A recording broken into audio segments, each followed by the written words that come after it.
Welcome to the Calgary Sessions. This is episode number 43. I'm your host, Jeff Humphreys. Today's guest, this is going to be a good one. I say this all the time, but I'm pumped. Off camera, I was telling them, people ask me, like, who's up this week? And I'm like, you got to listen to this one. So the minute you said yes to this, I've been looking forward to this one. So introduce yourself, name, and what you're up to. My name's Kieran Keddle. I'm an Englishman. Not in New York, in Calgary. And how long have you been here? We'll just get that out of the way. 4 years. Okay. 4 years August. Okay. So short time, really. Yep. And I'm in the business of promotions, management and coaching of everything Muay Thai and kickboxing. Awesome. So this will be... the cool thing about this show, there's no way, when I started the show, there's no way I would have ever thought that I was going to be talking to a Muay Thai champion like you. So I can't wait to hear your story because, you and I met for beers over at the Garrison and just like quickly talked to get a sense of each other, which was really cool.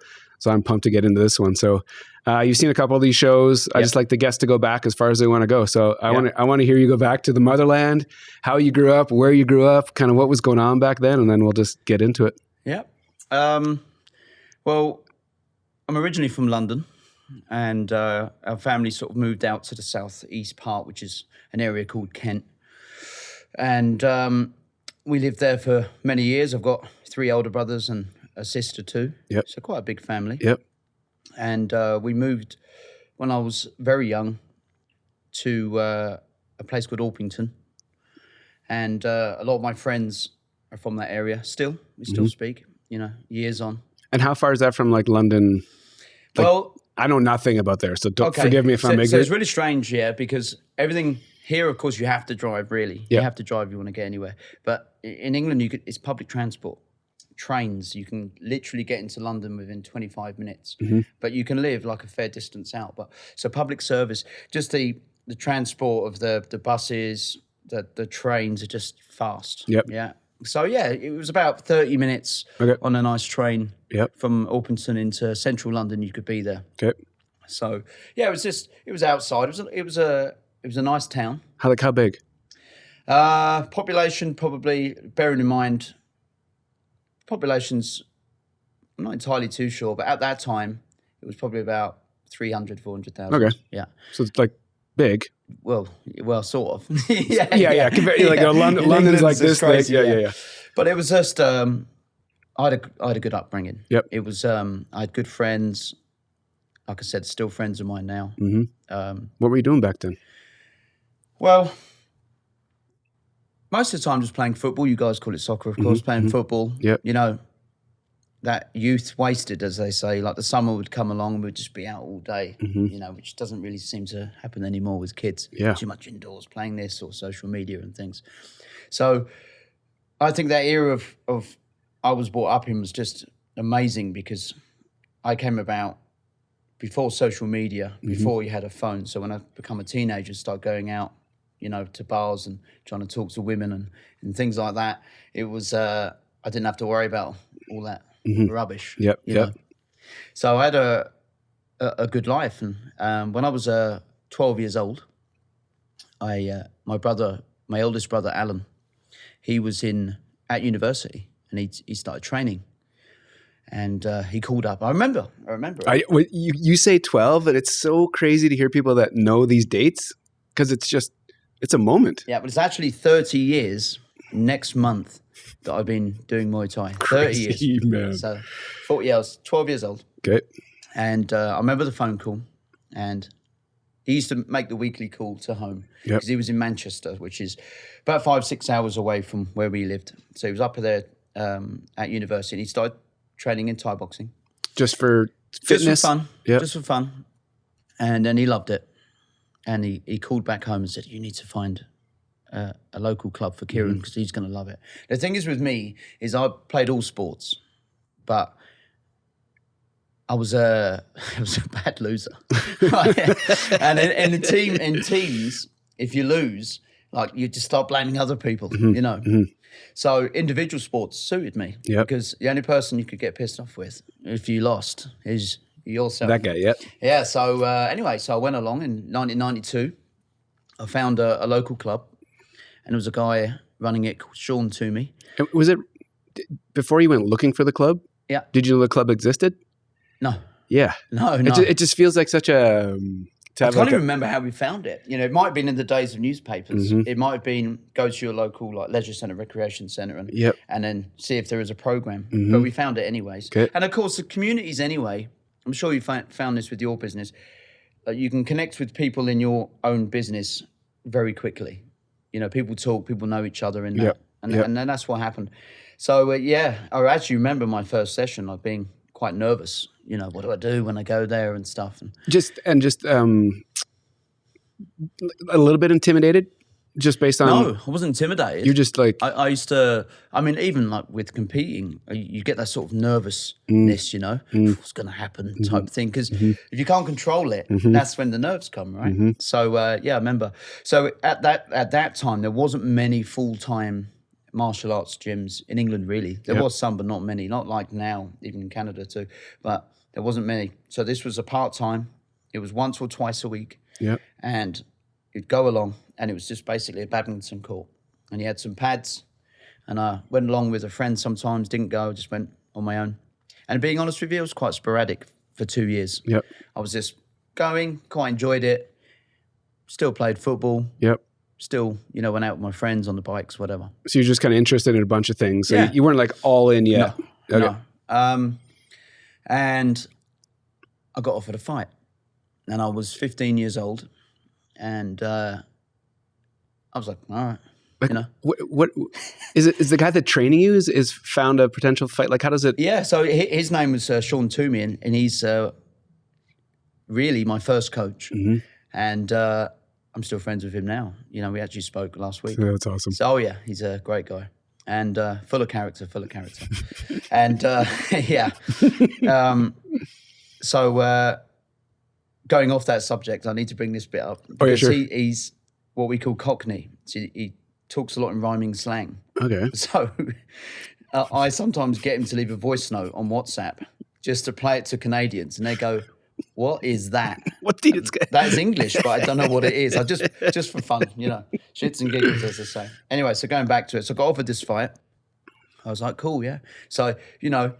Like, what do you think? Do you remember when he said, hey, do you want to fight? I was just like, yeah, I'll do it. Like, you know, Like, I like competition, right? So I like competition. So I was like, cool. But I didn't really know, like, I mean, don't get me wrong, we're hitting pads, we're doing a bit of sparring, but I didn't really know too much what we're getting into. Yeah. I'd been to one show before that to watch a show. Actually, my brother had fought on that show, and he had won. And I was like, this is really cool. And in those days, it was like everyone smoking in awesome. this place. Awesome. Yeah, it is awesome. Yeah. And I was like, oh, yeah. This is, you know, I was sitting there, and I was sitting there with a friend of mine and watching these fights. I was like, this is cool. Like, it's really good. So anyway, so I got offered a fight, and I had this fight, and I still wasn't massively just to see what happens. Yep. This is going to be my career. That wasn't the case. It was a sport you were into. Yeah. You were like, oh, let's go try it. Yeah. And so I had a fight, and I remember the guy I fought. His name was Kieran Taylor. I know, so there's two of you. No, but there's a good story behind it because I was quite cocky as this kid, you know, this young kid, very confident in myself. Just because you were capable? You were like athletic or just like... I enjoy performing, right, in front of people and making jokes, just how it is, yeah. And so I remember, like, the first round, I knew I was better than him. And I was kicking... Based on what? I was just getting the better of him. Okay. And I could see his demeanour changing. Okay. You know, he was... And then I started to sort of, like, joke around, put my hands low, put my hands to the side and start doing things like that. At 15, you're like showboating. Yeah, Okay. So what's funny is the crowd were going, Kieran. But it wasn't my fans. It was his fans. But I was getting spurred on by it. It's like, yeah, I've got fans I didn't know about. So I stopped him in the third round. I kicked his leg and he'd quit. And then I remember that moment. It's like a glory moment. I was like, wow, I fucking love this. You know? It was all you're like at the center of attention. You just accomplished something, and people are like, you're under the lights. Was at York Hall, which is a very famous venue in London. Cool. Lots of boxing fights over the years. Lennox Lewis has fought there. And all these sort of people, Prince Naz. But anyway, it's a real old building. Still exists now. It still has that smell now. It's got the cracks on the walls and stuff. It's just a great venue, and I loved it. So got back in the gym, and what happens then is you start taking fights, and the buzz is it's like nothing else, right? You come out, people cheering, and you know, you got your family watching you got your friends watching you, and it's just a great moment. But really, what kept me in, to be fair, the moment I turned around and thought, yeah, I want to do this. I was 17, and I went to a show, and people were going, "Hey, Kieran, great fight last." I didn't know this person, and I thought, this is like, it's amazing, this sport. Like, I've got people I don't know coming up saying, "Oh, you're going to be this, you're going to be that." Yep. And I was like, wow, you know. And then I had this, at 17, I'd won an English title. Oh, wow. And the guy I fought was 34. And so how does it work? How did this, you won a title? Is it age, weight? Like what, so it's just open? It's you have to wait, of course. You've got to make weight. Yep. But it's down to the promoter, and obviously as your coaches too. Yep. They've got to agree if this is a fair fight. I mean, you can't be 12, for example, and fight a 24-year-old. But I was 17 and I was beating people, and I was like, I want to fight this guy. So there you go, and I beat him at 17. Yeah, so I beat him as like, and it was good. I beat him on points, so we went the 5 rounds, went the distance. Yep. And I loved it, and then it just got me hooked. So when you're at a young age, you're way in, and people coming up to you and talking to you, and is the fight community tight? Is it small? I just feel like when you're in London, I feel like there's so many people doing it. Well, it's grown since. Okay. So if you talk about now, it's massive. Okay. There are shows every weekend. Yep. And it's becoming a mainstream sport. Okay. It's getting on all the not the TV channels just yet, but it's getting on good platforms of streaming. Yep. And it's getting good attendances, and in England, people like to fight. You know, it's the old saying: a great British night is no, what was it? No, what's the saying? It's a pint and a fight is a great British night. That's the saying. Yeah. We all hear it. Yeah. So anyway, they just like to go to shows and watch fights. So it was a pretty tight community back then? Tight community. Like as in there was only a few fights a month? There wasn't many at all. You'd be looking at 1 or 2 potentially a month. Okay. And we would travel a lot. We'd travel 5-6 hours England. around? We'd travel on the day too. Which now is not seen. You'd usually travel at least 1 or 2 days before, get your weigh in. Those days we used to just turn up, weigh in, and then fight 2 hours later. And you would wait to get word from a promoter to ask you, hey, do you want to come? I'm hosting this thing 7 hours away. Do you want to come fight this guy? Yeah. And then if you what's besides creating a record? Do you win money back then? Are you getting? Your rankings going? We didn't win money then. It was. Money came in a little bit later on. But those times it was just for fun, like I'm going for a fight, and that's what it was. And we'd all get on a coach sometimes, and if we had a bigger fight that was for a belt or something, you'd get more fans coming with you from your hometown. Oh, no way. From my little hometown, we'd get this coach, No way. I used to love them because, I was 18, 19, and you call all your buddies up, come on. And they would get on the coach and they'd be drinking at 6 a.m. Yeah, this is typical English style. But you'd be on the coach with them, and you'd be looking back at them.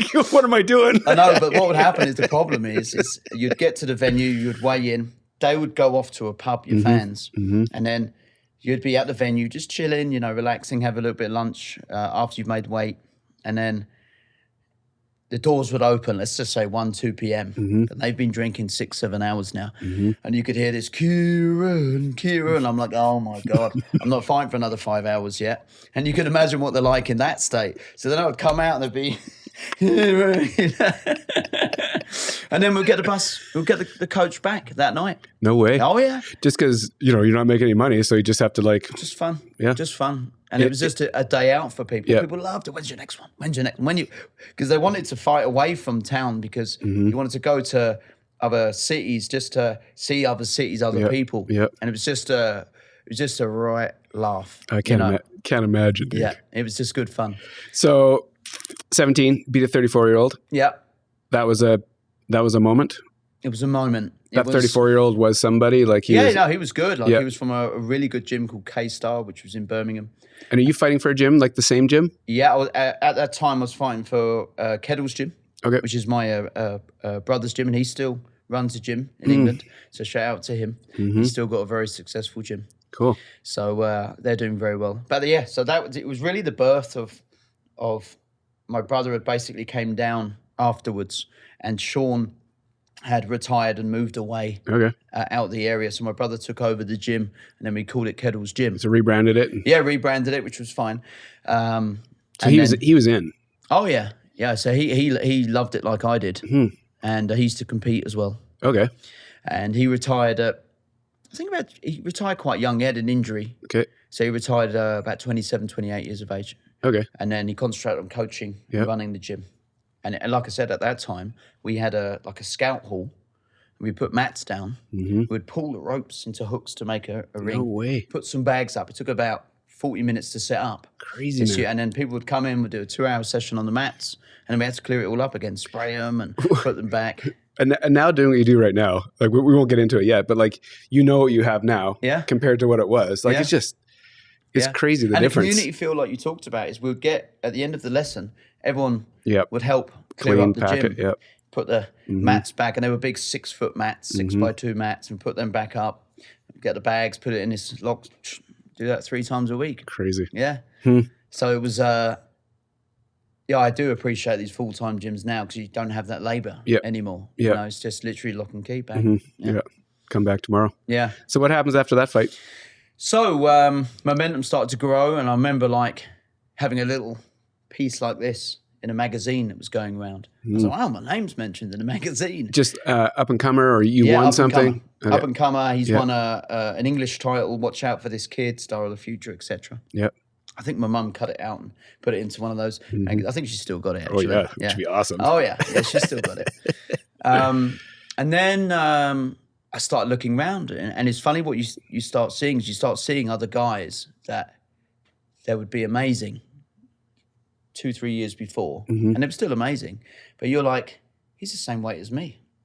I might have to fight him. And then fast forward, you're facing him, and you're about to go. And these are people that you kind of looked up to, or that were like. Well, I was just like, well, these are fighters that like you're watching them under the lights. Yeah. And then before you know it, you're like, you're across. Wow. Yeah, you see the poster, you see the matchup on a card, and you're like, wow, like I'm going to be fine. And then it goes from that. What do you feel like when that first opportunity showed up, and you're like, wow, I used to watch this guy or whatever, and here I am about to go? It's a strange feeling. It's you've got to get over that fact though, because you keep thinking, wow, look who I'm fighting. You're concentrating on that and not the actual fight. Yep. So, and like I said, I was full of confidence. Like when you say confidence, were you like bravado, like English, like cocky, like just like? No, I was cocky for sure. I was cocky for sure. And at that time, and we'll get to it later, my mindset and skills had changed because initially when I was fighting we had this gym, which was a part-time gym really. And if it wasn't open, we'd just go for long runs and up hills and stuff like that. Yep. And I'm not saying we didn't have skill, but we were more aggressive, just get in there, come on, let's have a tear up. Yeah, yeah. And then after, have a pint or something, that's what we did. It's like on, off. Yeah, it is, yeah. So I got offered some championships. So by the time I was 19, I had 3 British titles and an English title. And I was like, wow, like this is pretty cool, eh? At 19. I was collecting silverware, going, this is really good. Yeah. And so these championships, what does that actually look like? So to win the champion, what does it mean? So how do you get to go fight the guy that has it? Well, at that time you would have rankings. Okay. And then, you'd win and you'd go up the rankings. And at that time also you would have some promotions that they had a gym also, so they'd have their guys and they'll be like, well, we really want to do like a north-south thing. Like you'd have Calgary, Edmonton. Yep. You'd have those 2 towns fight each other. Yep. And like I said, your name goes round. When your name goes round, you will get challenges. Right. And that's how that goes. Gotcha. So, yeah. So at a young age, you had some hardware that you were collecting. Yeah, yeah. And I was and then it was like, are you working during all this? Yeah, I was. So like you had a job while you're kind of like. Yeah, I did. So I left school just before I was 16, and so young. Yeah, but you didn't. It changed. Like now, it's 18 when you leave school, but those times it was 16. But because I was the youngest in my year at that time, just because of birth dates. I'd left at 15. And I went and had a summer job doing bits and bobs at a construction site. Mm-hmm. And then that was only for a short time. And the mum was like, what are you doing? I was like, I don't know. She went, you got to get a job. You got to get a job. And then one of my brothers was like, get a job in the city, which is London. You know, you have to wear a suit, get on the train every day. Ooh. Yeah. But I loved it, you know, go to the city. Okay. As a kid, I loved the city. As I'm older now, not so much. Just because when you're young, there's just opportunity. There's things you haven't seen. It's just energy. Or people, you know, that's where you go and make your money. Mm-hmm. You know, that's where you can network people. You can go out afterwards because obviously London has all the bars, restaurants, clubs and things like that, you know. And it's just an amalgamation of just lots of things going on. London is crazy, right? So I did that. I did it for 3.5 years. And my job at the time... You're rocking a suit? I was rocking a suit. Awesome. But I'm going to make you laugh. I was a barrister's clerk. No way. Yeah, so lawyers, you call it clerk. No way. But it sounds posh, but it wasn't really. So I was 16 years old. So it was about 2 weeks after my 16th birthday. I got this job. And those days, no one's actually heard this live, but those days, you had a resume. We call it a CV. Yep. So it was a resume. And... I did not pass any tests at school, right? Because I didn't give a shit about all that, right? And what happened is I lied on my resume, right? English, I give myself an A. Maths, C. History, yeah. And I just created this great profile of a resume and I handed it in, but I was great at talking, right? So I turned up in the suit, I had the hair at the time. Wonderful hair. So and I turned up and I had this long Mac and, you know, we didn't have much money, like not like we were poor, but we didn't have much money. But my mum used to work in like a thrift store, a charity shop, right? So she had a couple of suits that she got from me from this charity shop. It was terrible, man. They were like these big white cords, like semi-flares. What the hell was I getting dressed in? But I didn't have money for a suit, right? I had to get a job.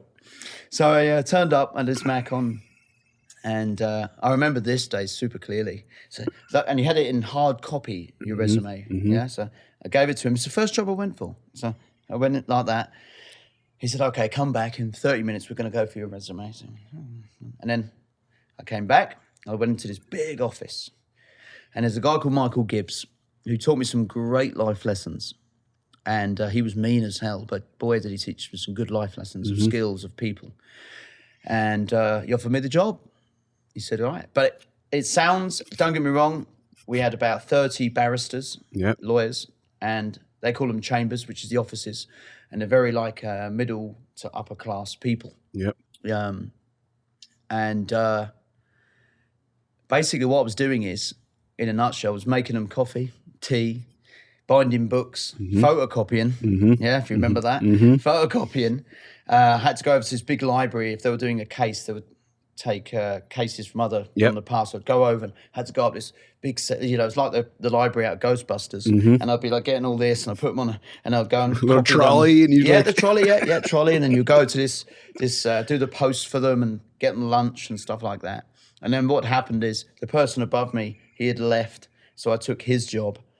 And then it was like putting cases on the computer, green screen computer at the time. I remember the Millennium Bug because it was like, we're going to lose everything. You know, we got these new Apples in. 2000. But he was so old school, the boss at the time, and he was in his 60s then. He was so old school. He was like, write everything down. I don't trust computers. Write everything down. Write it down twice. So you had to write it down twice. One on a sticky pad, one on an actual pad, then put it on the computer. No way. If you didn't do that, he would lose his fucking nut. Anyway, so I did that for about 3.5 years. And training pretty hard? No training, yeah. So literally I'd get the train after about 5 or 6 p.m., I think, 6 p.m. Yep. I'd get the train straight to where the gym was. I'd walk off, take my suit off. Get shitty suit off. Boom, boom, T-shirt, and off I'd do 2 hours training. And then back home, something to eat. I'd always eat quite late. Yep. That's how it was. And then get up in the morning and do it all again. Wow. Yeah. And I did that for about 3.5 years. Yep. And what happened is I was about 19 now. And Our gym had just expanded. The Keddle's gym, it's people were just hearing about it. The sport was getting bigger. Yeah. You were doing good, so your name was like that's it. Right beside the gym. That's it. And then we had other fighters from our gym that were doing well, and it got in all our local newspapers and things. Was your bro still fighting then? Give or take, he had probably just retired or just about. So the thing is, it's just bubbling. And what happened is my brother's turned around to me, and he'd worked in London too. Can't remember what his job was, but he was doing a job. He turned around and said, I want to build a gym. And how do you fancy you being the coach? So I was like, sure, yeah, why not? I do it in the classes anyway. We help each other out. Yep. So that's what we did. We set up this, we found this farm unit, and we built a gym there. And we started off, and it just got busier and busier. And it just, here I am. I was like coaching literally like 5-6 hours a day, training in the morning, training in the evening. I was like, this is great because I can now do it professionally. Yep. I can now go to the gym, do a run, do some work, teach some people, doing what I love. And in the evening, I can get some guys into spa. We can do some more sessions. So did you guys physically like take over a space and kind of build it all up and bring everything in? Yeah, it was a farm unit. It was an old farm unit. And we put mats in, bags in, all types of like training. It had a little room for massages and cool. It was just cool. Boxing ring at the back. Yep. It was a really cool looking gym, very Rocky-esque, Awesome. And my brother's a collector of all the posters over the years, so all these cool. posters, and he put them all in the plastic, so they didn't get, and it was just all around, so a history as you walked in. Cool. And it was a magical moment of my life because I've met some friends from the gym, again, that's still my friends now, for life, brothers for life type thing. And when we started going to fights, the crowds would get bigger, and because you're building a community. Yeah. At the gym, you're building a community. Yeah, we had traveling fans that would come with us that enjoyed it. We had other guys fighting from our gym, of course. And we started to get known as a gym throughout United Kingdom. No way. And then which is pretty cool with your last name attached. Like it's great. That's like it's great. That's a thing. Yeah. And then I was 19 and I got offered a fight in France. So it was my first international fight. Again, some promoter just like catches wind of what you're up to. Because these magazines were going round, and it's like a world magazine. And you had hardware then, like you'd won something, and so the guy in France is like, we want the English guy to come over and okay. Yeah. So we paying now? Are you making money now? Yeah. So we just started now just to make a little bit of money. Okay. It's not like just like cover your expenses. Yeah, cover expenses, a little bit extra on top. Buy some pints. Yeah. So we got on this plane. We went to France. And I fought a guy called David Norlet. You and your bro? Yep. So is your brother your trainer too at this time too? He was my trainer. He was the coach then. Yep. And I had a fight in France. It was in this place called Perpignan. It's a little town in the middle of nowhere in France, on the ocean. Beautiful though, gorgeous little restaurants and stuff. And we fought. I think it was the top floor of this hotel, and. What happened is, now what we got to remember is those days you never had live streaming. Yep. Right? Those days you'd have it recorded. What year was this? Let me think. 1998 or 1999. Okay. Right? Yep. And so it'd get recorded, but you might not ever get the video. VHS. Oh yeah. You might not ever get it. Those days, you'd have to ask, and if you called them up on the landline telephone, it would be like £10 for 1 minute. Those days. Remember the expensive phone calls. Yep. So anyway, I had this fight, and I remember it very clearly also because I broke the guy's nose. I gave him 2 black eyes. I broke his rib, and I put him down twice, and I still lost. A judging sport.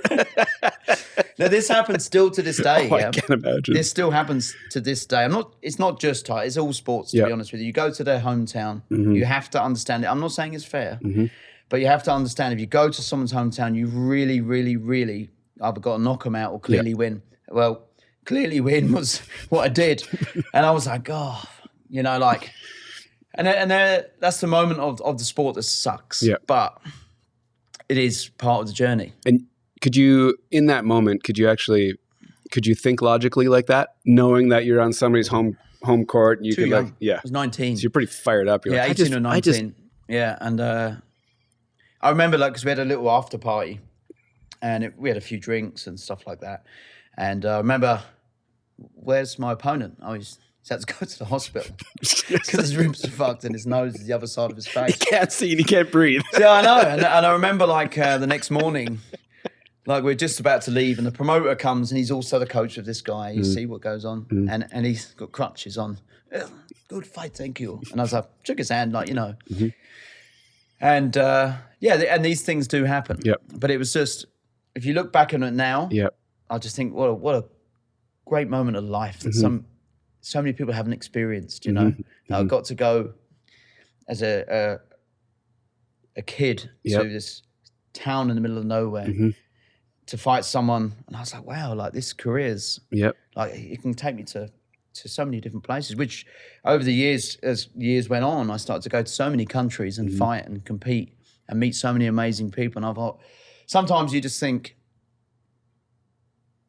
yes, your skills will get you there, but it's also, you're just blessed. I was blessed, that in a period, every time I talk to people who train under me and I coach, I always tell them that it's over like that. It's over like that. So enjoy every part of this journey because, sometimes I go, I need to have a break. I need to have some time off. I'm like, that's absolutely fine. But do understand that this fight career is a segment of your life. Yep. But if you really want to be part of this, to be part of your life, you got to enjoy this. Yeah. Did you have anybody telling you that back then?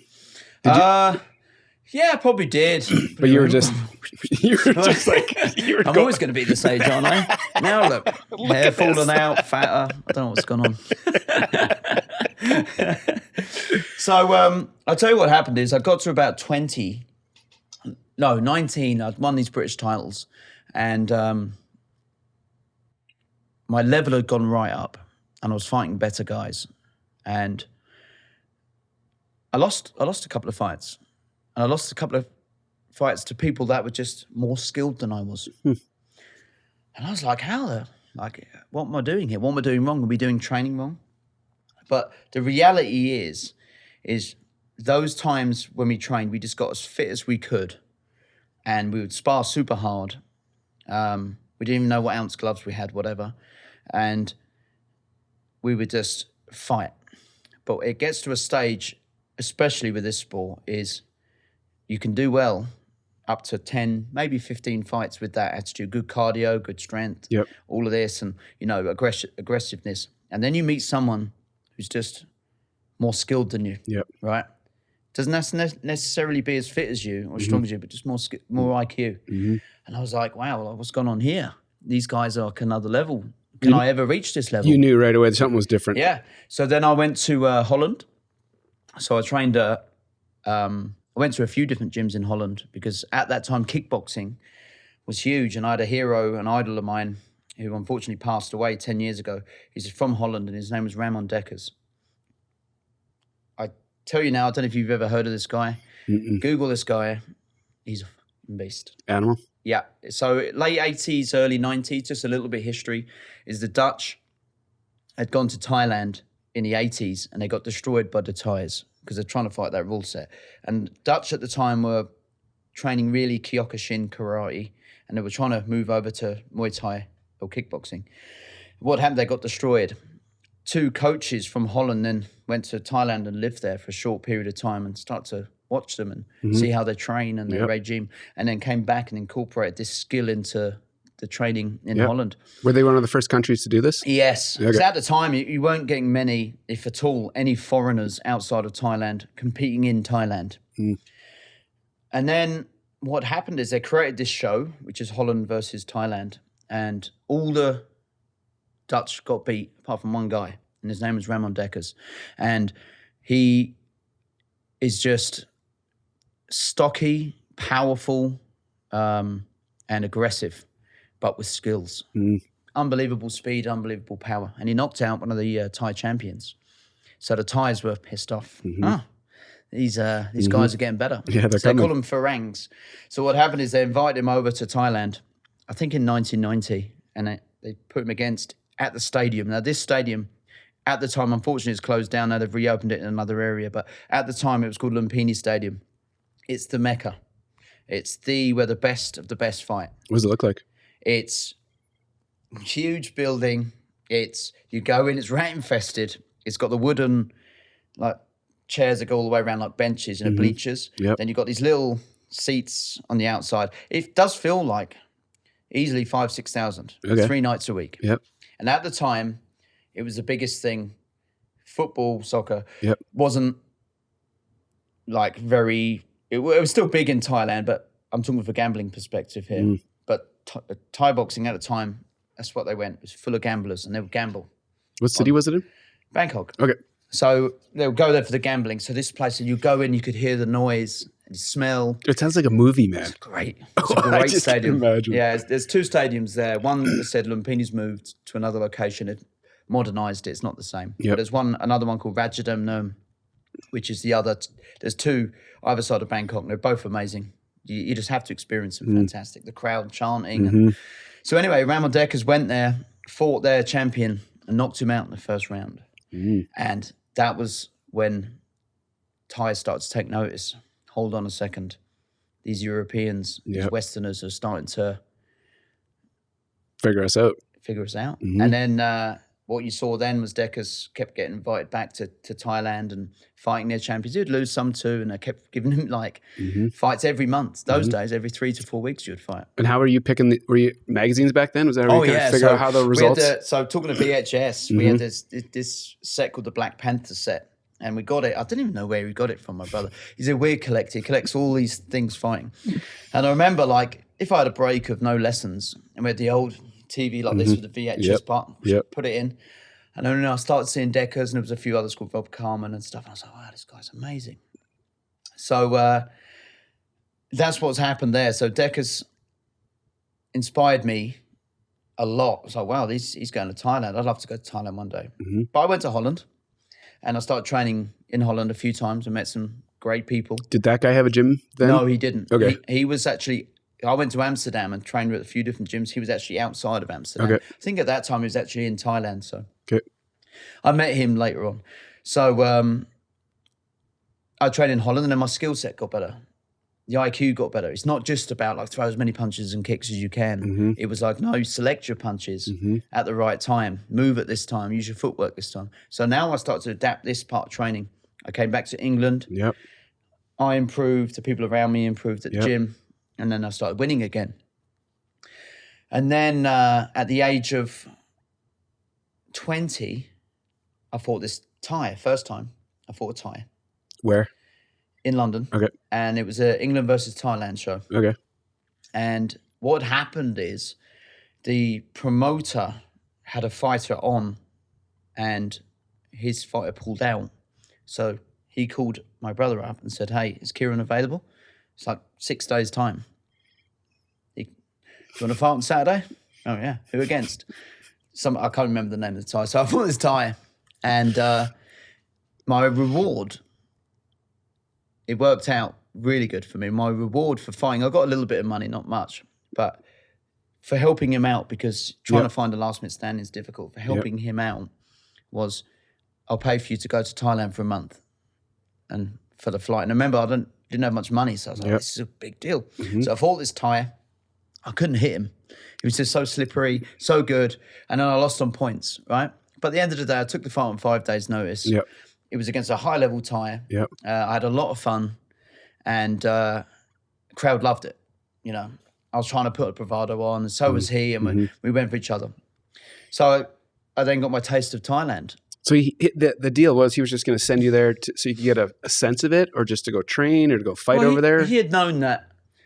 He had known that my fan base was growing. This is the promoter, and he had known that I wanted to do this. You know, and I'm going to be around for a long time. Right. And getting to Thailand is like the Mecca. Yeah. That's where at the time it was like I think it was 1999 or 2000 I went, And so I remember I flew to Thailand, went on my own, and then I went to this camp and I remember like walking into this camp, had a big gate, walked in this camp, and all you could hear was hap, hap, hap, hap, hap. And I was like, what the fuck is that noise? Like a zoo. And I looked in, and there was these 2 Olympic-sized boxing rings, and there's people on the bag just hitting it. There's people in the ring hitting the pads, and there was people, and all you could hear was, oh, wee, and hap, hap, hap, hap, hap. About 50 people, all Thais. And I was like, where am I? I am not as good as any of these. Wow. I was like, these guys are like another level. And you before that moment, you thought you were you were good. Yeah. You were good. Yeah, it was good. Yeah, but I was still in sort of like the education period. Yeah, okay. So I remember these noises and I was like, wow. And then they took me to where I was sleeping, which is like a dorm, just a bed and fan, whatever. And then I started training, and then they wake up at 5:30 and they go for a 10K run. They come back, they get the hand wraps, they stretch a little bit. They hit pads 5-6 times, 5-6 rounds. They go on the bag, heavy bag, mix of bags.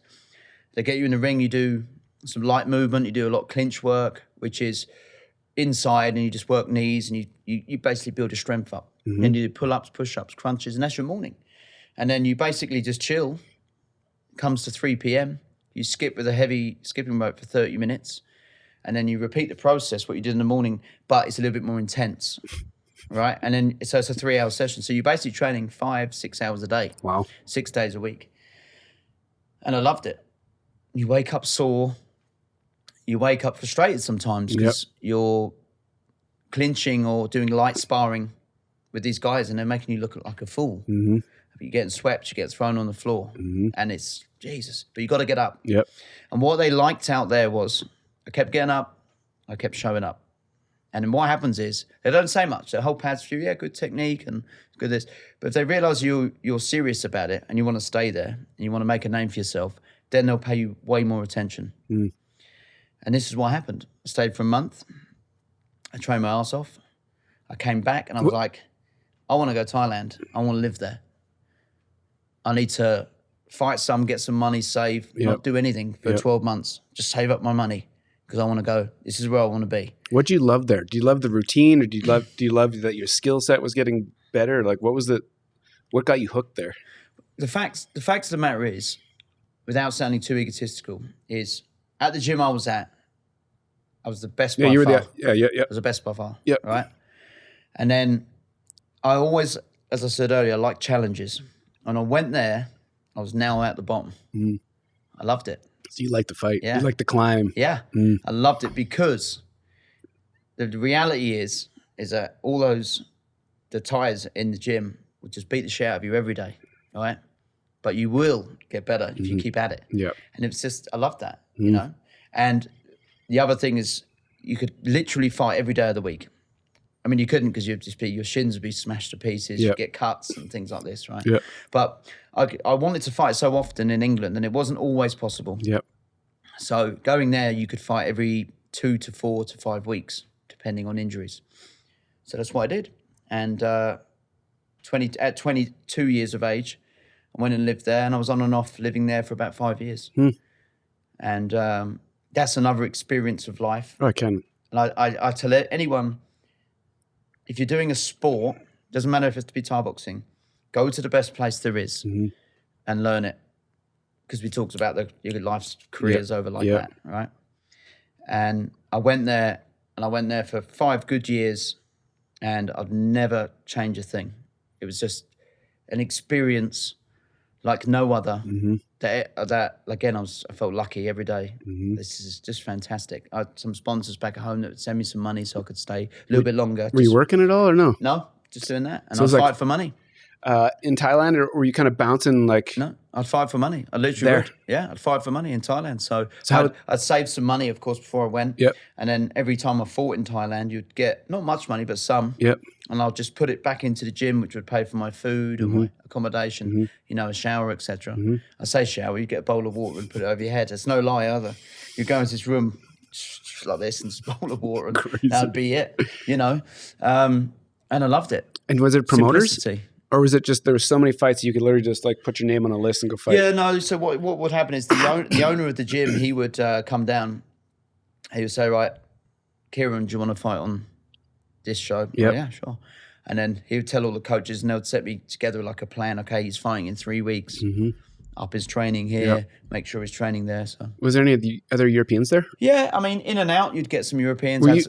Was it rare what you did at that time? Like at that point in the world, just before the boom. Yeah, okay. So just before the boom. So when I was there, I always tell this bit of the story is when I first went to Thailand, you would have the internet cafes. Remember them?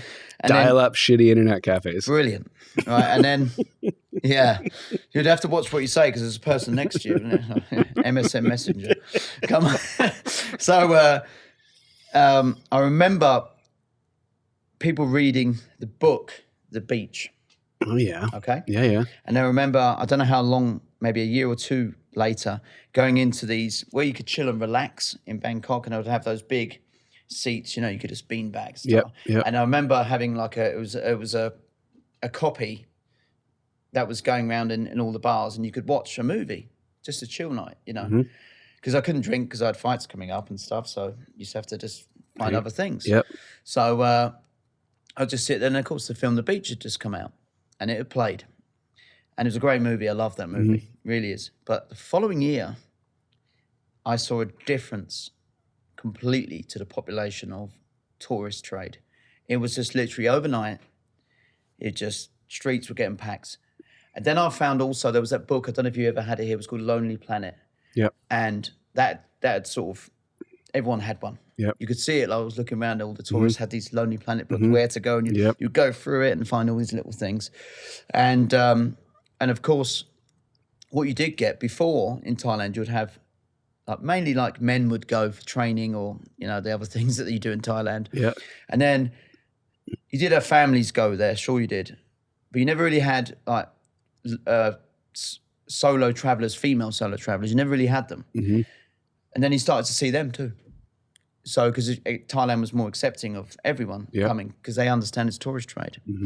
So I would say when I first went, not so much, but following 2 or 3 years, you start to see a boom of people coming in. And you'd get some fighters from Australia and parts of Europe that would come to the gym. Most of the time for short stays, 2, 3, 4 weeks, sometimes for 2 or 3 months. But nobody like you. No. Nobody camped out like you did for years. No. So we had another English, who's a really good friend of mine. He's actually coming to Calgary to do a seminar. Oh, no way. He's a good friend of mine called Damien Traynor. He was at another camp on the other side of Bangkok around about the same period. I think he stayed for about a year. And he was doing really well as well. So great guy. You were obviously way in, all in. You're willing to put everything else on hold. Yep. You're going to the Mecca where it all kind of was happening. Yeah. To get really good. Yeah. And I got to fight at Lumpini Stadium, which is, like the bucket. Yep. And then I got to fight at Rajadamnern Stadium. So I was actually at that time the first Englishman to fight at both stadiums. No way. So I was like, yes, that's one achievement of that. You can't be knocked off. Exactly. Yeah. So and then there was a forum at the time, which is like a worldwide forum, and people would update things that were happening all around the world. And I'd often be on this, Kieran's fighting here, Kieran's fighting there. And you'd get updates and people could write in and stuff like this before social media, before the Facebook boom. Yep. So it was that period of life. And I would sometimes come back to England or get flown to other parts of the world to fight. So I fought in Japan, Italy, Morocco. That was interesting. France, of course. We talked about that earlier. Your bro still at the gym? Yeah. Oh, he had the gym. So you're kind of flying, you'd fly home, show up at the gym. Yeah. Would you coach for a little bit and kind of show people what's going on? Maybe do a seminar here and there. Yep. And that was my life. That was really my life. And then when I got to sort of not the end of my career, but I got to 27, 28, I came back from Thailand and I was like, it's a weird thing to say actually, but it was just how I was at that time. I was 27, 28, but even though I had these great memories, which are fantastic, and looking back now, thank God it worked out.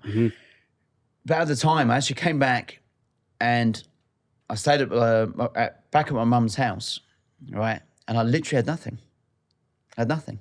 Wow, I had belts and I had trophies, but I actually had nothing, right? And I was like, what am I doing? And obviously I had friends at that time establishing businesses and had cars and stuff. And I was like, I've got none of that. But the strange thing is, now looking back at it, is those guys had worked in boring jobs, 9-to-5 jobs. Don't get me wrong, had mortgages and houses and all those nice things, holidays as such.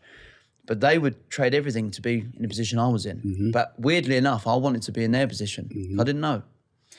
So it's a good experience now going into coaching. I've learned this, that your time will come. Yeah. Your time will come. It doesn't necessarily come when you want it, but it will come. Yeah, everyone's on a different schedule. Yeah. And just because somebody's doing that doesn't mean you need to be doing that. No. It's just you're all going to kind of get there. Yeah, I live in Thailand. At the age of 21, I was due to fight for a European title. So there was this new promoter, his name was Dan Green, great guy. And he put on some quality shows, some really good international shows. He brought the best of the best. And we as a country, as England, we just got better and better and better. Because of us going to Thailand, us going to Holland, we started educating ourselves by surrounding ourselves with these great fighters. It makes you better. So we'd start bringing all these foreigners in, and Dan had brought this Dutch guy in, and it was supposed to be for a European title. But what had happened is, a week before the fight, Dan had called up and said, it's actually going to be a world title eliminator. I said, how did that work out? He said, well, there was a champion and he vacated, or I think he retired. Okay. And there was 4 spots in his world ranking.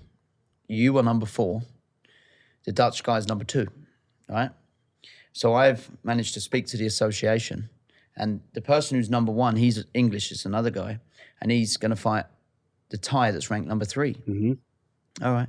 So the English guy fought the Thai and beat the Thai. And then I fought this Dutch guy and put on one of my best performances. It was just one of those moments that everything came together. Where was it? It was in a little place called Egham. Okay. It was in an outskirts, and there was upcoming fighters at the time. And I was 21, and it was a headline fight, and I just schooled him. It was just one of those, everything just came together perfectly. Yeah, everything I'd been taught by my coaches at the time, which was my brother and another guy called Chris Carley, who were two of my head coaches, just came together perfectly. And then he came through and said, look, you've got the world title chance, but it's in 5 weeks. I was like, I'm going to do it. I'm in. So I'm in. So we trained like a machine.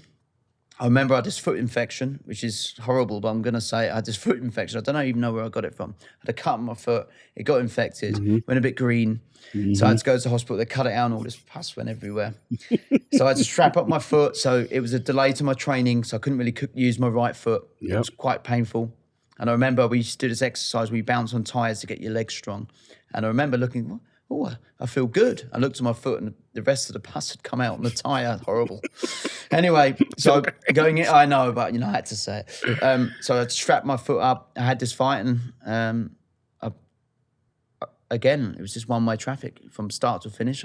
No one thought I was going to beat this guy. This 21-year-old kid had beaten an established legend at the time who had beaten lots of people along the way, fought in Thailand multiple times, and I just beat him with ease. No way. And I was 21. And I was just like, wow, like, you know. That's it. Like you've... Yeah.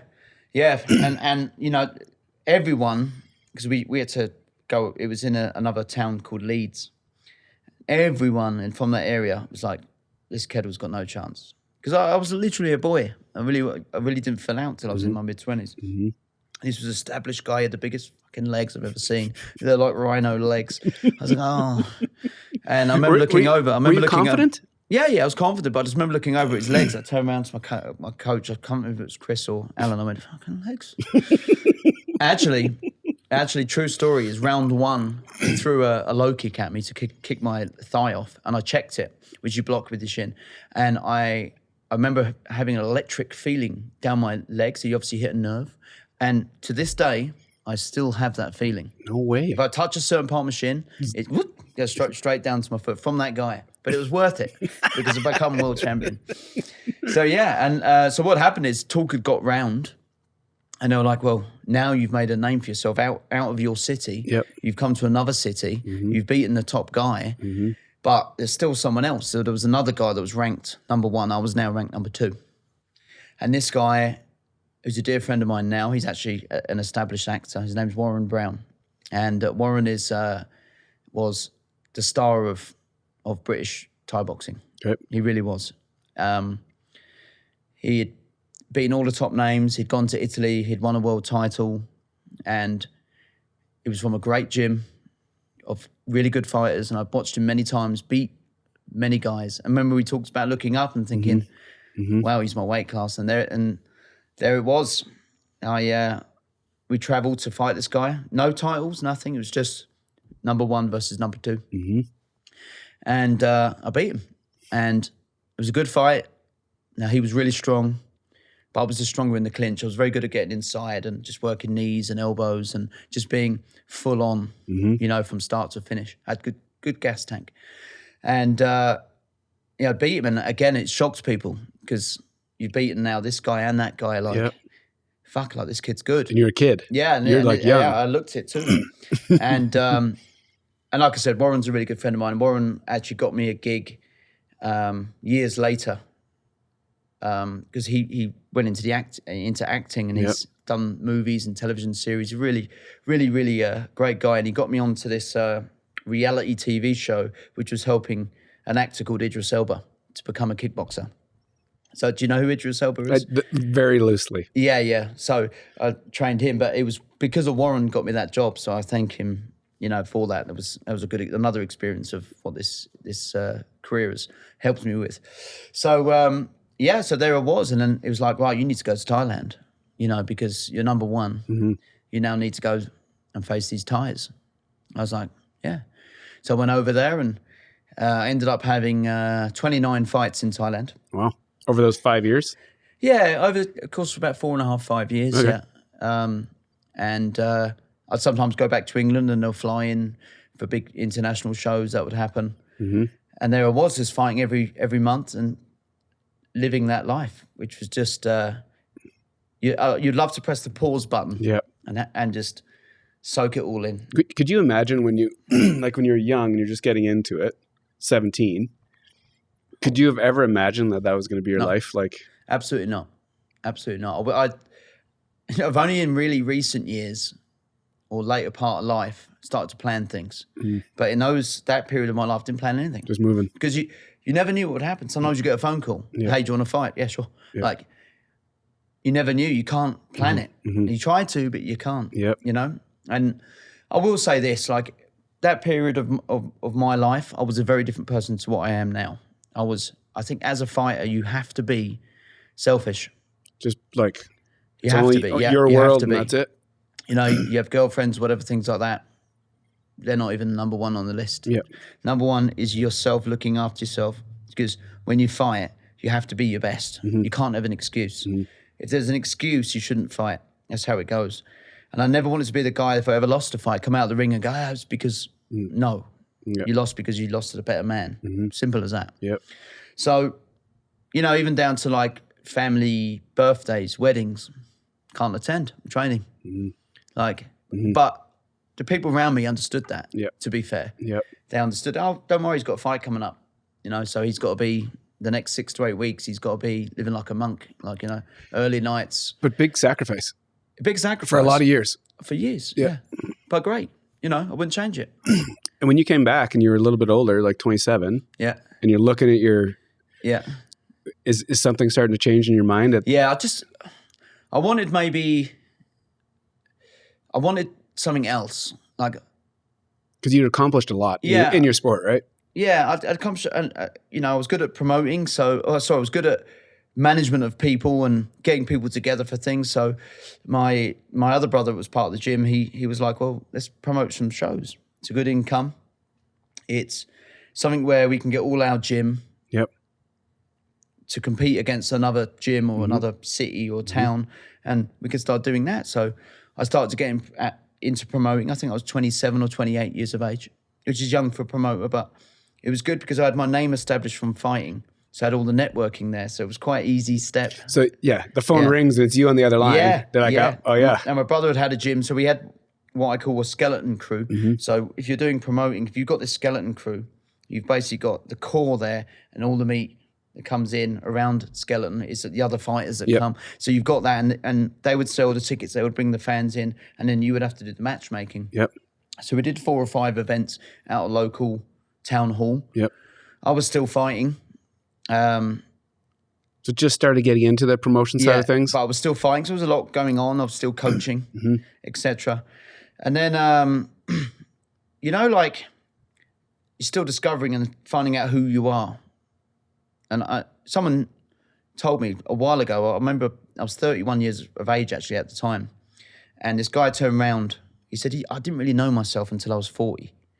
And I was like, I know myself now. But I didn't. Right, and it's so true. So, and you have to do some experimental things, and you're going to fail and things like that. So, at that time, I was a double world champion. So I'd won a world title at 26 years of age and 21. And I was like, how many fights have I got left? Because the reality is, even though you can compete until your mid to late 30s, the reality is I had so many fights over a short space of time. It does take a toll on your body. The weight loss, the training, all these sort of things. Plus, like we just talked about, I need to find a career also. You're starting to think about it. Yeah, because, 27, I can't live at home anymore. I need to, So I was in and out of people's houses and stuff, So, so I'd start getting into promoting. And then I was 30 years old, just before I was 29 years old. And I got offered to be involved, this is going to shock you, to open up a bar and restaurant. Because I'd done promoting, right? Yeah. So I was like, all right, let's see what this is about. So I had 3 business partners, and they bought the finance, and I had all the ideas of how to do it. What was it called? It was called River Bar and Grill. Okay. RB@G. And it was a swanky place. It was right in Greenwich, which is a beautiful part of London. Whoa. And it was on the river. And what had happened is, and this was fancy place. Oh yeah, this was in dollars, $800,000 spent on this place. To open it. Oh yeah, to build it out and we built it out from scratch. It was just a unit. We built a mezzanine floor. It was 4,000 square feet. Oh, it massive! Was fancy. It was fancy. And just what I learned is from the architecture to all these meetings we had to have to get it built, to get the approvals or the planning permissions. That was a thing in itself. And then get the bar open, and then of course get staffing. You're the GM of this place? Yeah. Like day-to-day GM? Oh yeah. I just changed my whole thing. I'm done with I do the odd bit of coaching from time to time, but I'm done with it. I just had this moment in life. I'm done with it. I've done Thailand. I need to find something that I can every day and have a good financial reward. Yep. I'm good at promoting. I'm good at getting people to things. So let's see what we could do. Did you have a better suit for this place? No, I could wear what I want. Yeah. No, I had a shirt, of course.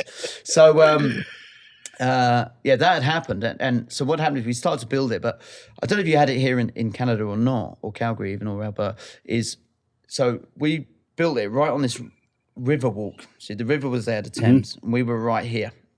And next to it was going to be this new complex, which was going to have 1,000 new homes, multiple different commercial units, a superstore type thing, grocery store. And we were like, well, we've got our place here. People have to walk past us to get to there. And that was just being built, right? So our idea was we build this, we'll get it up and running, and then we'll have a look in 2-3 years because this would be worth a lot of money. We could potentially sell. Yep. Sounds like a plan. Doesn't it just? So we got it built, and then anyway, then recession hit. So this is what I was saying. I don't know if this happened here or not. So late 2000s, maybe 2010, I'm not sure. Recession hit, and we had a big loan coming out from the bank. And the bank, even though they signed agreements, had stopped it. And we had work getting built this huge restaurant bar. So we started getting into debt, paying these people, and we're like, oh my God, this is going wrong. We went to court, we won.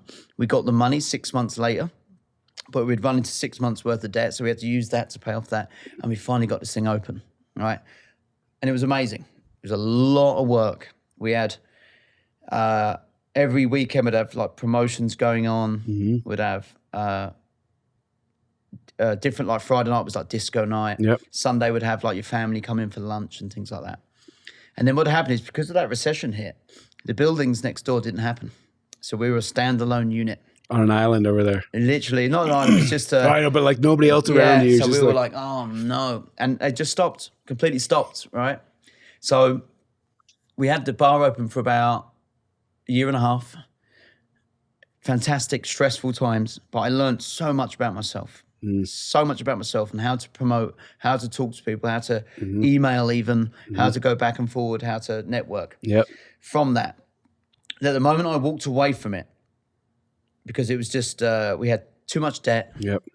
There was too many problems from local people too. We turned it from a bar where it had events going on, all live singers and stuff like that, to an actual restaurant because we couldn't have the music license anymore. So that's another story. Yep.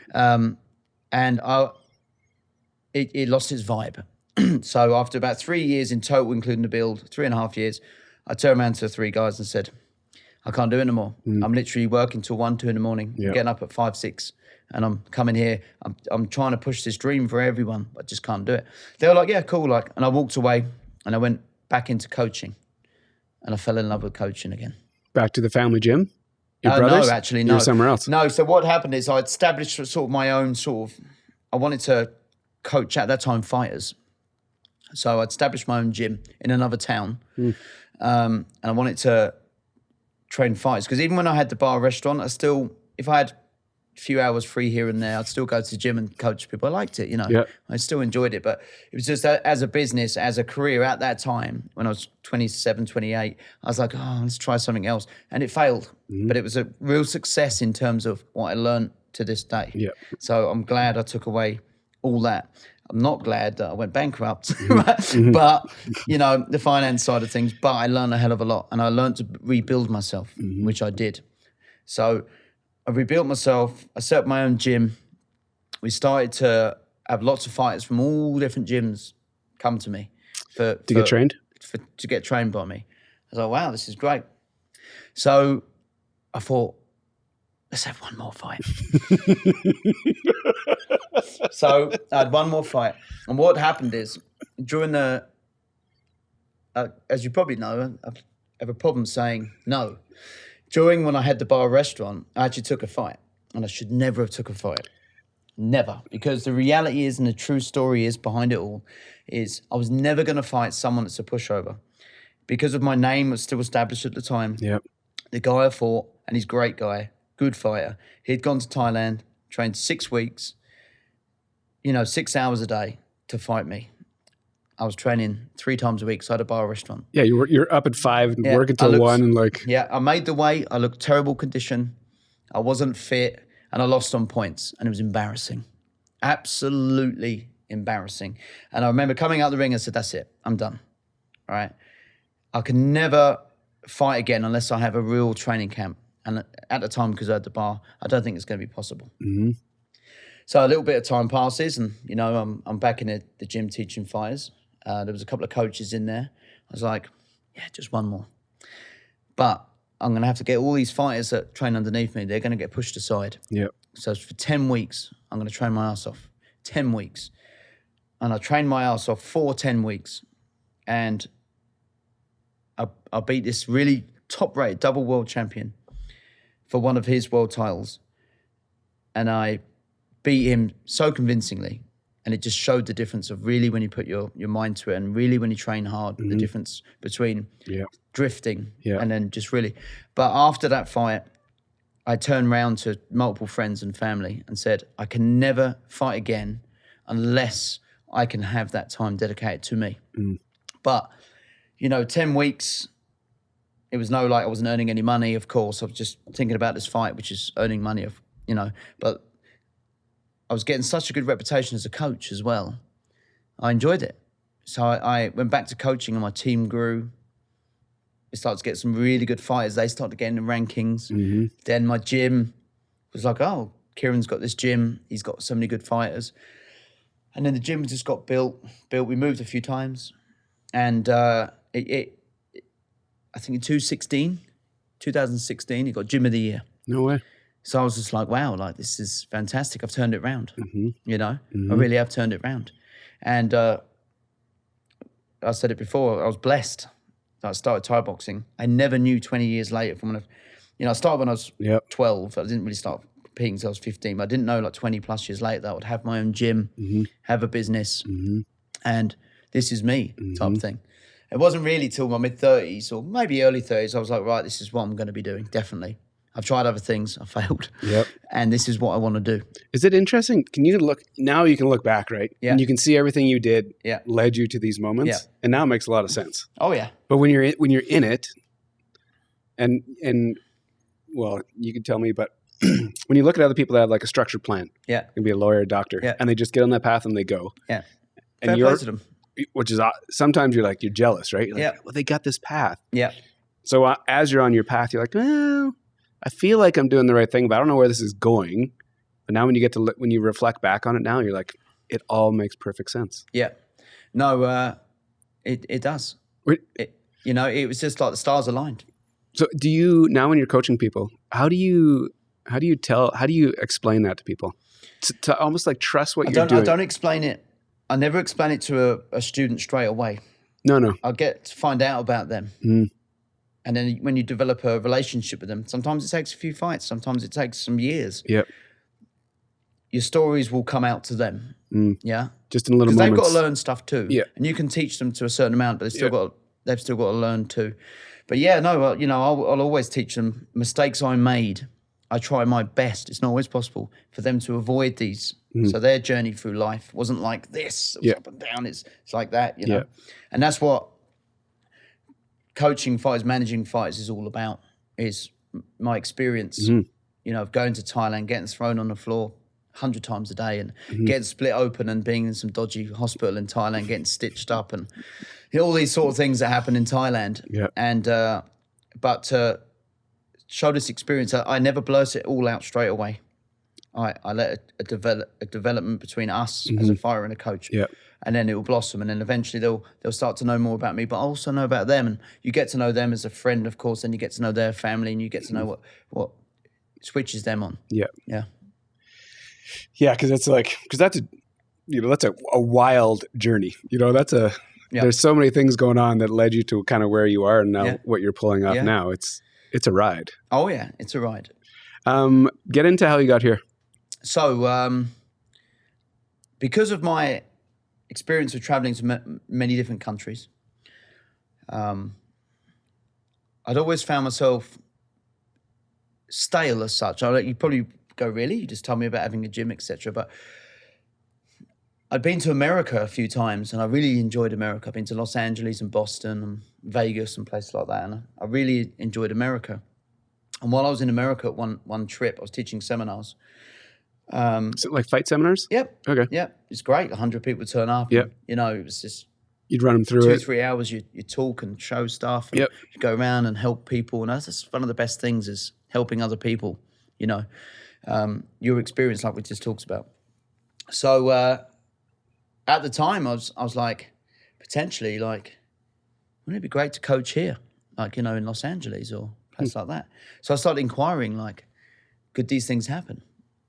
Then I had a student in 2015, Charlie Peters, his name is. He's one of my top tier fighters over the years that I've taught. He became a multiple time world champion, lived in Thailand, did basically my path. Did your program? Yeah. I felt a bit sad, actually. I'll tell you about that in a second. But when I left, he basically finished fighting, and his answer was, he had one fight, or he had a couple of fights after I left. He went to another gym, but he lost in a fight after I went, and he got stopped, but he could have got up. Mm. And I called him and said, why didn't you get up? Mm. And he replied, because you weren't in the corner, if you were there. And I was like, damn, he's got me. He checkmated me. Yeah. So I was like, damn it. So, but anyway, so he's having a great career doing personal training and things like that, making himself, he's a man now that's developed into a great person. Mm. So going back to it, I was always like looking around. We got this fight offer to fight in Calgary in 2015. So Charlie went. By coincidence, my uncle also lives in Calgary. So I'll tell you a story about my uncle. Highly intelligent man. And at weddings, he's been in now 50 plus years, right? At weddings or anything like that, family based, where everyone would fly in. This is my mum's side, would all fly in. His son and daughter, they're a few years older than me. They would be like, oh, what have you been doing in the summer? And I'll be like, I've just been playing football, like, I don't know. Then I'll turn around to my other cousin who's Irish. What have you been doing? I was just playing football. I don't know, just sitting in, not doing much really, playing around and, causing hassle, I suppose, And then we'd turn around to our other cousin, what did you do? Well, and it would be like a long list of kayaking, adventuring, and mountain climbing and all these sort of things that wonderful place this is, offers, right? Yep. I hated him for it. We called him Indiana Jones. Fucking Indiana Jones. Every time. So we stopped asking him. Because he was just going on about how amazing his childhood was of growing up, Don't get me wrong, I had a great childhood, good friends, etc. But he was just doing all these things. He was in planes at 16, in those biplanes, and he was going out in the bush, and he was scouts and doing all these tremendous things. Yeah. And I hated him. So anyway, 215 came about, and my uncle was here, and he had his fight. I had the day off after that before going home. And I'd always heard these wonderful things about the Rockies and things like that. So my uncle said, tomorrow morning I'm going to come and pick you up. I'm going to take you to Banff. All right, cool. So he pulls up in his car. I went with Charlie in the back of this car, driving. Yeah, it's like anywhere else, Yeah, just going down the road. Bang, bang, bang. You go on the Highway 1. What the fuck are those things? And it's just the mountains. Mm-hmm. And I just love mountains. When I was in Los Angeles prior to that, I was up in Big Bear Mountains, just phenomenal. I just love mountains. So I just got to these mountains, just like, this is amazing. So I went to Banff, I was just like, this is just phenomenal. Mm-hmm. I love it. And then I speak to my uncle about the life there, and there's hardly any crime, and how his the upbringing of my cousins, what the people are like. I was like, yeah, it's pretty cool. So I went back home, and I said to the wife, I said, look, I've always wanted to leave England. I found the place.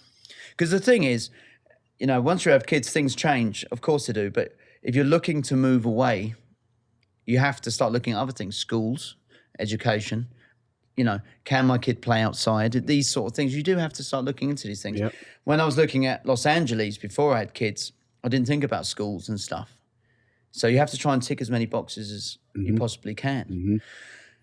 So in 2015, when Charlie had his fight and we went to Banff, also the owner of this gym, Elite, Francois, I'd met him in Thailand.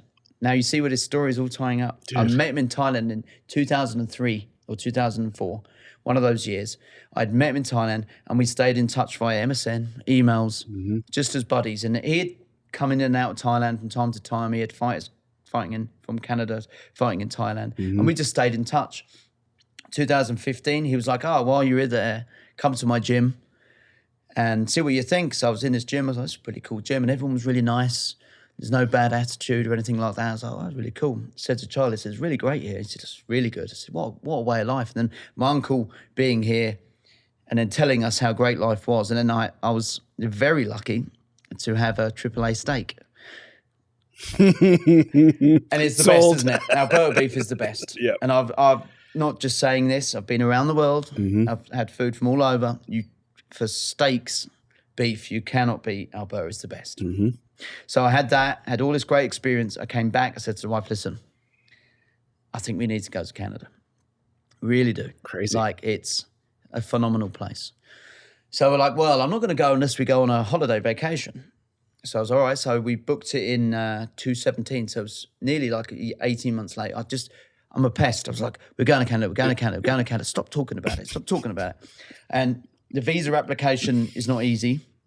I did it all myself, and you've got to do it because I've got kids as well. So I had to do it times 5. So it's me, the wife, 3 kids. Mm-hmm. So I had to do all of that. And I'm applying for this visa, and it doesn't happen overnight. At the time, it took a little bit of time. So I'd messaged Francois and said, look, he's the owner of Elite. I said, look, what would you say if I came to Canada? What would you say? He said, well, an easy access from what I've been told from a visa agent is I could offer you a job, and that would help your point system. So he said, I'm going to open up another location anyway. So how about I open up the other location, you run it? I'm like, well, that sounds great. So I thank every day for him because he's been amazing. And my journey to get here was not easy because the visa process took so much time. Yep. And then I had lots of other incidents happen in England. And I always advise anyone that's messaged me from outside of Canada and says to me, "You're so lucky to be in Canada." I say, "Yes, but if you want to come to Canada, you can do it. If you want to come to or leave England, you can do it. Don't complain about a place, you can do it." But people make excuses. And I had all the things that went wrong from starting an application to coming to Canada that could have gone wrong for a person, happened, but I still had that, I'm going to Canada, that's it. So we came in 2017, just for a vacation. I'd rented a Yukon XL. I love those things. Good choice, yep. I love them. You've got to remember in England, all the cars are this totally. big. It's like the Millennium Falcon. I was like, right, you know. So I got in and I stayed at my uncle's for a couple of days. And, you know, I had the jet lag. The kids didn't know what was going on type thing. They were super young then. And then we went to like a Walmart. And it was just, I don't know where this Walmart was, somewhere in Calgary. And it was, we must have gone on the weirdest day ever. We must have gone on like the Walking Dead day because everyone was like, "Oh." And my wife went to me, "You want to move here? Look at these people. Like, what's going on?" I don't know what happened. I don't know if there was like a party the night before and everyone was drunk, but everyone was just, "Oh." So I was like, "Oh no, like this is not going right. The sale isn't going smooth. This is not going great." And I'll always say I'm never the best salesman, but what I like to say to people is, we go there. So, for example, with Canada, although I was a pest, I wasn't like trying to just say, "This is great, this is great, this is great." I was like, "We'll go there, then you can decide." It's exactly like when I promote shows. I tell people to come to the show because once you come, you're hooked. If you come to one of my classes, you're hooked. There's members that have been with me for years and years because of that. I don't like to fake sell things. I want you to come and experience it. Yep. Day 3 happened. Francois says, "Let's come over and visit me. I live in Bragg Creek." So we get in the car, kids in the back. Not had a good couple of days, jet lagged, this Walmart. Zombies. Yeah. World War Z, World War Walmart. So we'd gone in and then, you know, you leave Calgary.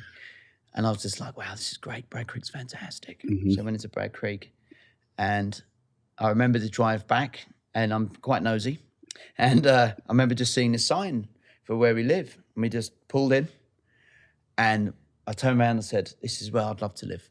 But in my head, because of property in England, I was like, we could never afford to live here. The big houses and stuff. But they were really cheap compared to England.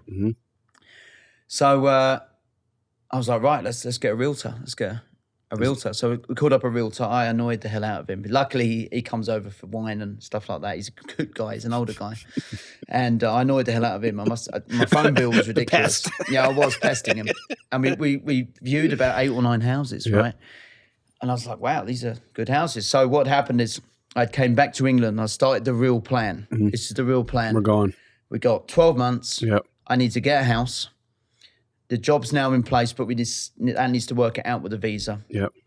And we're going back and forward. And that's all I was thinking about. And I sort of I didn't tell anyone. Didn't tell family and things like that till a little bit later. And even my mum, obviously it's her brother that lives here. She called him up and said, "You've talked him into coming to Canada, haven't you?" And I'm the youngest. It's like, "You've got my baby, haven't you? You've told him to come to Canada. You've sold it to him, and now he's going to be moving to Canada, isn't he? And he's not going to be living in England no more." And my uncle went, "Well, you know, it's a great place." And she knows it was a great place. And she knows for years I've wanted to be out and find a place to live. And that's how it came about. So, yeah, August of 2018. Crazy. I came here. I had a bit of a nightmare the first 4 weeks, I won't lie. We had a house that we were supposed to move into, and we looked online. It looks great. It was only going to be for a short time until we could move into the area we wanted to live to. Yep. And we turned up and there was loads of problems with the house. And it wasn't safe for the kids. So we had to stay in hotels for a week or 10 days. The issue being is it was holiday season here, so we couldn't find a hotel. So we're calling up all these hotels, and those hotels got double booked. Bearing in mind I've got 3 kids with me. It's hot, you know what July and August is like here. So and then sounds horrible. Oh, it was a nightmare. We went from hotel to hotel. We got double booked to this hotel. We turned up at another person's house. They had sold it the day we turned up. And this lady had said, "Oh, you could live there for 6 weeks."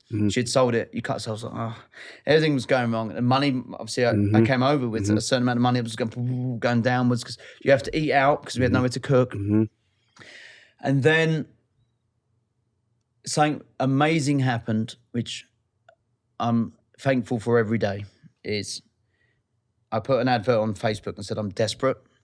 I've come here, a house has fallen through, and I want to move to Bragg Creek in one of the areas. And someone tagged a friend who's a dear friend of ours. He's basically he's like our uncle now, and his name's Gordon McDonald, and tagged him in. And Gordon replied and said, I'm in Thunder Bay at the moment, but I'm buying a house in 3 months' time, so I was looking to rent my house out. So I direct messaged him and said, hey, Gordon, I said, I don't know you, but I've had an absolute nightmare of 2-3 weeks looking for a house. I'm trying to bring my family here for a better life. All this sort of story. Yep. And he just said to me, yeah, just stay at my house. So we went to his house. We stayed in his house. We'd never met him. And he had all his items in the house. And I called him and said, look, when do you want us out? Because I was just trying to look for somewhere else. He said, no, listen, I'm buying in October, but here's what I'll do. The house I'm buying in October, I've just moved to now because it's under construction, but I know you're here with kids and I can't have that conscious. So he then came and visited us after the summer, and he came in and we just fell in love with him. Great guy. And do you know what he said to me? Don't worry about the first month of rent. And I just went, people like this don't exist. Crazy. But what you got to remember is where I come from, people like that, I'm not saying there isn't nice people, of course there is, but that doesn't happen where I come from. I was like, what does he want? There's an angle. What does he want? And then it goes to even down to, and you're going to find this strange in terms of what I'm trying to say, but I remember going in our backyard, having a fire, just getting rid of a piece of wood and that, and then someone just walks into our backyard with a 6-pack, sits there, hey, buddy. I'm like, I looked at him like... You sizing him up? What do you want? Just look at him like this. Hey, yeah. Oh, so you moved into the area? I was like, yeah. And I'm like, the thing is, he's trying to steal something. Right, but... You want this? That's just Canadian hospitality, right? Mm-hmm. And there I am 2 hours later, gone through the 6-pack. Mm-hmm. He's gone home, got another 6-pack. Mm-hmm. And he's one of our neighbours. And I honestly, there's so many stories of this nice people but they've changed me as well. Because I'm not saying I wasn't a nice person, but I'd never had this niceness happen to me before. Mm-hmm. Never. I've never had so many kind people that want to build me up. Oh man, Kieran's here. We need to make sure he's looked after because he's bringing such good things to our city. Never experienced people or other people that don't even know me helped me out when I first came here. It's insane. Like it is. And when I tell people back in England, bullshit, that never happened. I'm like, no, it happened. Like it's got to be uncomfortable, right? When you've never had that experience. But how sad is that for me? For me, like that I have to have my guard up the whole time. It's a bit embarrassing actually. But now your kids, they get to grow up in this world. Yeah, exactly. Which is like, the front door's open, the cars are open. I'm like, when I first come here, I was like, it can't be possible. And everyone really looks out for each other. Again, I'm not saying this doesn't happen in England, but what I'm trying to say is it's like, you have your group of friends, but anyone from outside, fuck off. Mm-hmm. But here, it's, and like I said, like when I came here and I started coaching, and I needed a lot of time off, of course, because of establishing things. Literally when I came here, I was on reset button. Your credit goes down to 0. I was to get a house. I was to get your bank account, get 2 cars, get the kids in school. It's all this. And the people around me were like, have as much time off as you need. Get your things sorted. It's no problem. But I was so used to like getting up early in the morning. You got to go to work. You got to earn your money. Come back and we'll have to sort it out when I get back. Here, they're saying, no, do not go to work. We will cover you. Don't worry. Get these sorted because later on, you're going to be in good stead. Yeah. And I didn't understand that at first. I was like, these people can't exist. They're too nice. They're too nice. What's the angle? Yeah. They must be fake. Yeah, they could peel off and there's someone else, And I think like periods what you have like COVID, for example, like, and that was a real ball buster for so many people. We got support through that as well and help through that from all types of people from outside sourcing in, helping, because I had the visa at the time, because of COVID, I couldn't get my visa residency because of all the stuff that happens in the offices. So it got extended. It's usually 10 months. This took 2 and a bit years to come, which I finally got. And I needed some assistance with my house, to purchase my house. I got people that I didn't know just helping me with that. Awesome, man. Like and how's it changed you? When you say it's like changed you, what is it like? It just makes you become a better person. Yeah. It's as simple as that. I am a better person because of these people. And it's worrying, because if these people, in true story, if these people were in England, they'd be took such advantage of. I'd hate that. I'd hate it. And that's an unfortunate thing of the area I live in. People just take advantage. It's so saturated, right? Yep. So people take advantage of it. They will jump over you to get somewhere else, to get a better achievement or finance. Yep. You know? Yep. And since coming to here, I'm not saying those people don't exist here. Yep. Of course they do. Yep. But what I've seen here in the communities is they want you to establish yourself. They want to help you.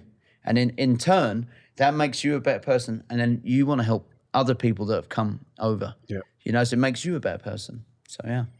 So cool, man. It's we touched on it a little while ago. It's just how all these, and I ramble about this often, all these little pieces, all these little moves in your life, you know, not meeting that guy in Thailand that brought you over for Elite. Like, it's just, it's crazy how it all comes together. It did come together. And like I said, I was just fighting. That's all I thought about in my 20s, all I thought about. And then there was no like real guide to life. I didn't even care about money, didn't care about anything. And when I came back, I was like, oh, what was the point in that? But really now I look back, I was like, there was so much meaning to it. It was meant to happen, Yeah. So crazy. Yeah. We've been talking a long time, dude. We could talk a lot because I'm just sitting here literally, you know, usually when I do this, I have like some questions, but I'm literally just sitting here listening to the story. I'm like, this is a fucking movie. It's so cool. We do have to put a bow on it. No problem. And I only asked one question. Yours is going to be interesting, but I think we just kind of covered it. When I say Calgary, where does your head go?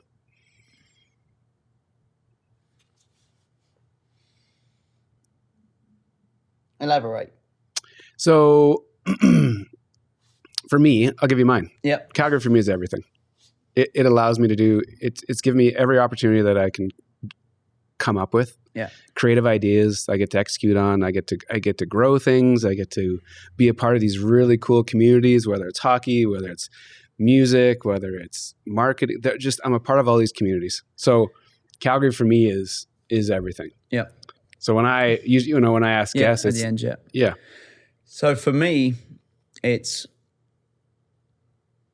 made me a better person, which in turn is made because it's helped so much to my family. So it is everything. Of course it is. It's a great city that I'm still learning about. Like we talked about even coming to this location, this cool location that you have. I've never even heard of it, you know? So to me, Calgary is beautiful, it's kind, very community-based. And if you've got a family, it's one of the best cities I've ever been to for families. So cool, man. It's so cool to hear your perspective because you have traveled the world. Yeah. And so it's really cool. There is no perfect city in the world. There isn't. There's no perfect place in the world. But if you want to get away to the mountains, 30 minutes, you're there. You want to go skiing, you want to go hiking, mountain biking, and all those things you want to do. Yep. But if you just want to chill here, especially in the summer, it's gorgeous. You know, you want to get away, you can do all this, you can earn money, there's a good balance of life. There isn't too much pressure, so you need to work all these hours under the sun. Yep. It's not like that. It's chill. It's cool, man.